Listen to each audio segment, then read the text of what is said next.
আমরা জুলাই সনদে আমরা স্বাক্ষর করেছি এবং অঙ্গীকারনামায় আমরা স্বাক্ষর করেছি। তার মানে যে আমরা আজ থেকে বেশ কমাস আগে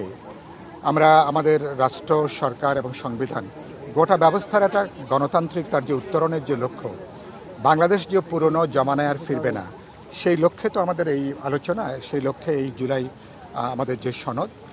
বলতে আমরা এরপরে যে ধাপটা আমরা সম্পন্ন করলাম, ইতিমধ্যে আমরা আশা করি এরপরে বাস্তবায়নের যে প্রক্রিয়া আমরা সুনির্দিষ্ট করে সকল দল আমরা একমত হয়েছি যে বাস্তবায়নের ব্যাপারে আমরা বলেছি যেটা গণভোটের আয়োজন করা যেতে পারে। এবং আপনারা দেখেছেন ঐক্যমত কমিশনে আলোচনা হয়েছে, অধিকাংশ রাজনৈতিক দল তারা একমত হয়েছেন আগামী ফেব্রুয়ারির প্রথম ভাগে যে জাতীয় নির্বাচন যদি একই দিনে যদি গণভোট অনুষ্ঠান করা যায় তাহলে বলতে পারেন যে এক যাত্রায় আমরা এই জার্নিটাকে আমরা সম্পন্ন করে আসতে পারি। সেদিক থেকে আপনারা কি আগে গণভোটের বিষয় বা বাস্তবায়নের অন্য কোন বিষয় নিয়ে আসলে কোন প্রক্রিয়ার দিকে এগোনো? না, আমরা প্রথমত মনে করি আজকে এরপরে ঐক্যমত কমিশনের এখন তাদের দায়িত্ব হবে জুলাই সনদের এই কপি সহ ঐক্যমত কমিশনে আমরা যে মতামত দিয়েছি, ওভারওয়েলমিং মেজরিটি রাজনৈতিক দল তারা যে মতামত দিয়েছেন, তারা এই মতামত তারা সরকারের কাছে তারা পাঠাবেন। তো তারা পাঠাবেন দুটো ব্যাপারে, তারা একটা প্রজ্ঞাপন জারি বলি অথবা একটা আদেশ তারা যে জারি করেন। আদেশের মধ্যে দুটো তিনটি গুরুত্বপূর্ণ কন্টেন্ট। একটা হচ্ছে যে তারা সেখানে বলবেন যেহেতু রাজনৈতিক দলগুলো জুলাই সনদে স্বাক্ষর করেছেন, তারা অঙ্গীকারনামা স্বাক্ষর করেছেন এবং যেহেতু রাজনৈতিক দলগুলো গণভোটের মধ্য দিয়ে